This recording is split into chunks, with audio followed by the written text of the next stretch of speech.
अस्सलाम वालेकुम। Welcome back to my YouTube channel. Conservation biology के इस लेक्चर में हमने पढ़ना है स्मॉल पॉपुलेशन अप्रोच, यानी हमने उस पॉपुलेशन के बारे में बात करनी है जो वैसे बेसिकली स्मॉल एरिया में रहती है। ठीक है, यानी फॉर एग्जांपल वो इतने एरिया में रहती है और उसका पॉपुलेशन साइज़ जो है वो बहुत कम है। तो जो स्मॉल पॉपुलेशन साइज़ होती है ना, उसको सबसे ज़्यादा ख़तरा होता है एक्सटिंक्शन का। देखें ना, जितने कम ऑर्गेनिजम्स होंगे उनका ख़त्म होना उतना आसान है। अगर ओवर हार्वेस्टिंग हो जाएगी तो भी वो पॉपुलेशन ख़त्म हो जाएगी। अगर हैबिटेट लॉस हो जाएगा तो डेफिनेटली वो पॉपुलेशन जो है वो ख़त्म हो जाएगी। इसके अलावा बाकी जितने भी बायोडाइवर्सिटी के थ्रेट्स हैं, जैसे ग्लोबल चेंज है, तो वो उन पे ज़्यादा इफेक्ट करेगा as compared to large population पे। ठीक है, अब कंजर्वेशन बायोलॉजिस्ट जो है ना, वो क्या करते हैं कि वो उन सारे प्रोसेसेस को डील करते हैं जो स्मॉल पॉपुलेशन को ना एक्सटिंक्शन तक लेके जाते हैं। और इस चीज़ को हम क्या कहते हैं? Small population approach. So basically small population approach क्या है, जिसमें कंजर्वेशन बायोलॉजिस्ट जो हैं वो एक्सटिंक्शन के सारे फैक्टर्स देखते हैं कि किस किस फैक्टर की वजह से स्मॉल पॉपुलेशन जो है वो एक्सटिंक्शन उसकी हो सकती है या उसका साइज़ कम हो सकता है। अच्छा, अब जो स्मॉल पॉपुलेशन है ना, उसमें बहुत ज़्यादा ख़तरा होता है इनब्रीडिंग का और जेनेटिक ड्रिफ्ट का। अब ये दो टर्म्स क्या हैं? सबसे पहले हम बात करेंगे इनब्रीडिंग की। इनब्रीडिंग बेसिकली पता है क्या होती है कि स्पीशीज़ का साइज़ स्मॉल है तो वो आपस में ही ब्रीडिंग करते रहें, ठीक है, और उनमें जेनेटिक वेरिएशन जो है वो कम हो जाए। इसके बाद जेनेटिक ड्रिफ्ट अगर हम बात करें तो उसमें भी जीन्स जो होती हैं वो कम हो जाती हैं।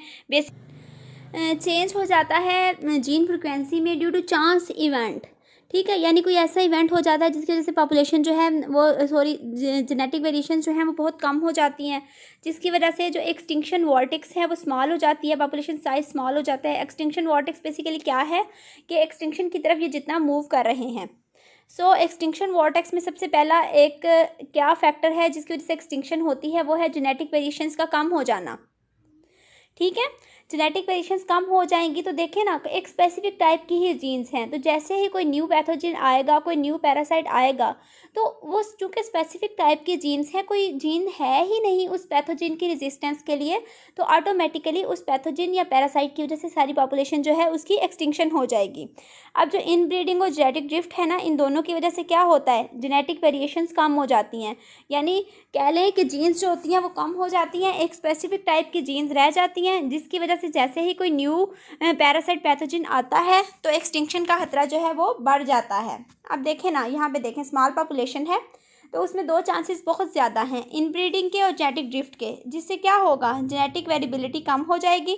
और इसके साथ साथ चूँकि स्मॉल पॉपुलेशन में इंडिविजुअल्स कम है, रिप्रोडक्शन रेट कम है, इसलिए उसकी एक्सटिंक्शन जो है वो ज़्यादा पॉसिबल है। इनब्रीडिंग की अगर हम बात करें तो उसकी वजह से फिटनेस कम होती है। फिटनेस बेसिकली क्या होती है, एबिलिटी होती है सर्वाइव करने की, क्योंकि इसमें क्या होता है, ज़्यादा ऑफस्प्रिंग्स जो है होमोजाइगस होते हैं, क्योंकि इनब्रीडिंग हो रही है ना, जीन्स कम हैं, एक स्पेसिफिक जीन्स हैं, तो ज़्यादा जीन्स जो हैं वो होमोजाइगस होंगी स्पेसिफिक ट्रेट के लिए। जैसे ही कोई डिजीज़ आएगी तो वो होमोजाइगस जीन्स जो हैं वो उससे फ़ौरन इफेक्ट जो है उनका हो जाएगा। लेकिन not all small populations are doomed by low genetic diversity। सारी जो स्मॉल पॉपुलेशंस है ना, वो स्मॉल इस वजह से नहीं होती कि लो जेनेटिक डाइवर्सिटी है या लो जेनेटिक वेरिएबिलिटी है।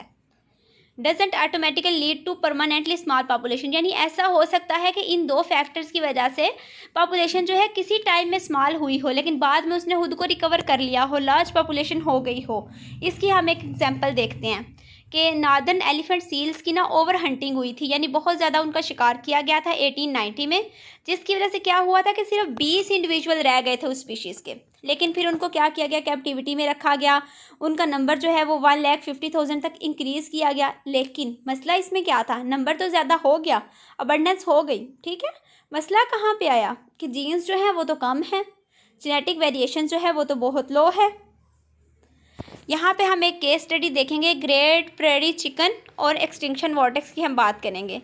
जब यूरोपियन आए नॉर्थ अमेरिका में तो प्रेरी चिकन जो है वो बहुत ज़्यादा कॉमन था, लेकिन उसके बाद क्या हुआ, हैबिटेट लॉस हुआ, लैंड कल्टीवेशन हुई एग्रीकल्चर के लिए, जिसकी वजह से स्पीशीज़ की ना ये फ्रैगमेंट्स में डिवाइड हो गई, यानी यहाँ पे कल्टीवेटेड लैंड है, यहाँ पे ये स्पीशीज प्रेजेंट है, यहाँ पे फिर स्पीशीज़ है, यहाँ पे कल्टीवेटेड लैंड है, ठीक है, तो इसकी वजह से इसका नंबर बहुत कम हो गया। तो क्या हुआ कि 19th सेंचुरी में ना बहुत ज़्यादा थे प्रेरी चिकन्स, लेकिन 1993 में 50 से भी कम रह गए।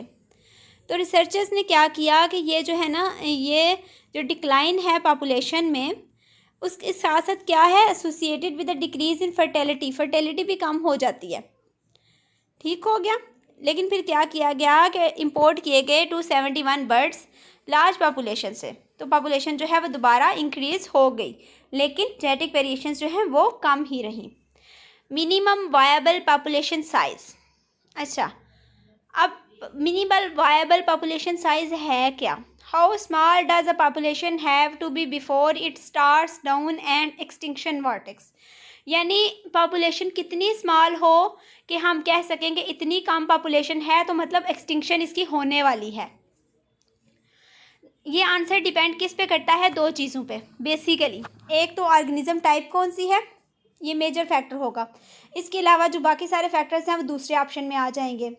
फॉर एग्जांपल अगर हम बात करें लार्ज प्रेडेटर्स की, ठीक है, जो फूड चेन पे फीड करते हैं और रिक्वायर करते हैं एक्सटेंसिव इंडिविजुअल रेंजेस, जिसकी वजह से क्या होता है, पॉपुलेशन डेंसिटी जो होती है कम हो जाती है।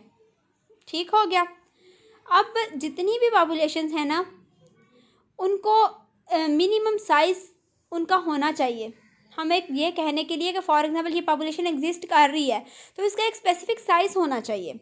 सो the minimum population size at which species is able to sustain its number, यानी कितना वो साइज़ है कि जिसमें हम कह सकेंगे पॉपुलेशन जो है वो सस्टेन कर रही है, स्पीशीज़ जो है वो एग्जिस्ट कर रही हैं, उसे हम क्या कहते हैं? Minimum viable population.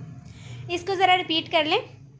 Minimal population size यानी सबसे कम पॉपुलेशन साइज कितना होगा, at which a species is able to sustain its number, जिसमें हम कह सकें कि इतना इस स्पीशीज़ का नंबर है, तो इसका मतलब ये है कि ये पॉपुलेशन जो है वो एग्जिस्ट कर रही है, इसका साइज़ जो है मिनिमम साइज़ है, इसे हम क्या कहेंगे? Minimum viable population.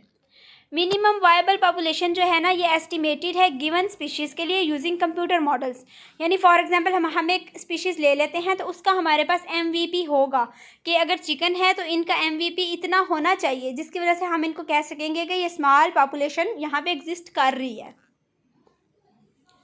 Effective population size क्या होता है? अभी तो हमने मिनिमम वायबल पॉपुलेशन की बात की ना कि कितने इंडिविजुअल्स होने चाहिए, अब हम बात करेंगे पॉपुलेशन साइज़ कितना होना चाहिए।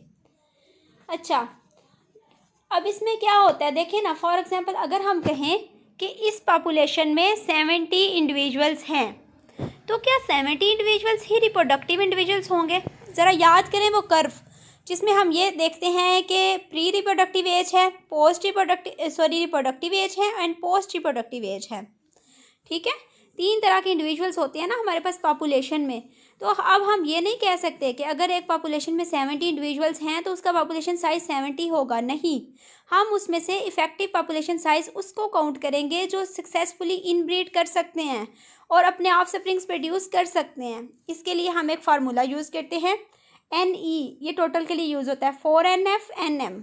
NF जो है वो फीमेल का नंबर है, NM जो है वो मेल का नंबर है, यानी हमने इसमें वो मेल और फीमेल काउंट करने हैं जो रिप्रोडक्टिवली एक्टिव है, जो ऑफ स्प्रिंग्स प्रोड्यूस कर सकते हैं, जो सक्सेसफुली ब्रीड कर सकते हैं। यहाँ पे हमारे पास एक एग्जांपल है कि इंडिविजुअल्स जो हैं उसकी पॉपुलेशन का हमने कहा कि साइज़ जो है वो 1000 है, 500 मेल है, 500 फीमेल हैं, तो वो 500 जो हैं वो रिप्रोडक्टिवली एक्टिव की बात करेंगे हम। ठीक है, तो इसका मतलब ये है कि उनकी सेक्स रेशियो 1:1 है, लेकिन ऐसा तो ये तो आइडियल सिचुएशन है ना कि जितने मेल हैं उतनी ही फीमेल्स हों। बेसिकली ऐसा होता नहीं है। अब एक और एग्जांपल लेते हैं, फॉर एग्जांपल पॉपुलेशन साइज़ 1000 है, लेकिन सिर्फ 400 फीमेल और 400 मेल जो हैं ब्रीड कर सकती हैं, बाकी कुछ प्री रिप्रोडक्टिव एज के हैं, कुछ पोस्ट रिप्रोडक्टिव एज के हैं। तो इसका मतलब यह है कि 80% पॉपुलेशन साइज़ होगा हमारे पास। समझ आ गई इस बात की कि हमने पॉपुलेशन साइज़ किस चीज़ को कंसीडर करना है। अच्छा, एक्चुअल स्टडी पॉपुलेशंस में क्या होता है कि जो टोटल नंबर होता है वो सम फ्रैक्शन होता है, यानी 1:1 नहीं आती हमारे पास कभी भी। कभी मेल ज़्यादा हो जाते हैं, कभी फीमेल ज़्यादा हो जाती हैं। तो कंजर्वेशन प्रोग्राम्स जो है ना वो टोटल पॉपुलेशन साइज़ को चेक करते हैं, ठीक है, और उसमें minimum viable number of reproductively active individuals होने चाहिए, यानी जो हमने MVP किया था ना, एक पॉपुलेशन के इफेक्टिव साइज़ में MVP का होना ज़रूरी है। अब जो कंजर्वेशन गोल है इफ़ेक्टिव पॉपुलेशन साइज़ का अबाव MVP, वो जो है ना वो मेंटेन रखना चाहिए। ठीक है, यानी पॉपुलेशन के पास जेनेटिक डाइवर्सिटी इतनी होनी चाहिए कि जैसे ही इन्वायरमेंट में कोई चेंज आए वो उसको जो है ना वो एक्सेप्ट कर ले। अब ये जो एनालिसिस हमने किया, यूजुअली हम क्या करते हैं कि ऐसा होता है कि एक पॉपुलेशन के कितने चांसेस हैं सर्वाइवल के लिए। हम देखते हैं कि अगर उसका इफेक्टिव पॉपुलेशन साइज़ इतना है, उसमें मिनिमम वायबल पॉपुलेशन इतनी है, तो वो कितने % सर्वाइव कर सकती है, जिसकी हेल्प से हम क्या करते हैं कि मैनेजमेंट प्लान्स बना लेते हैं।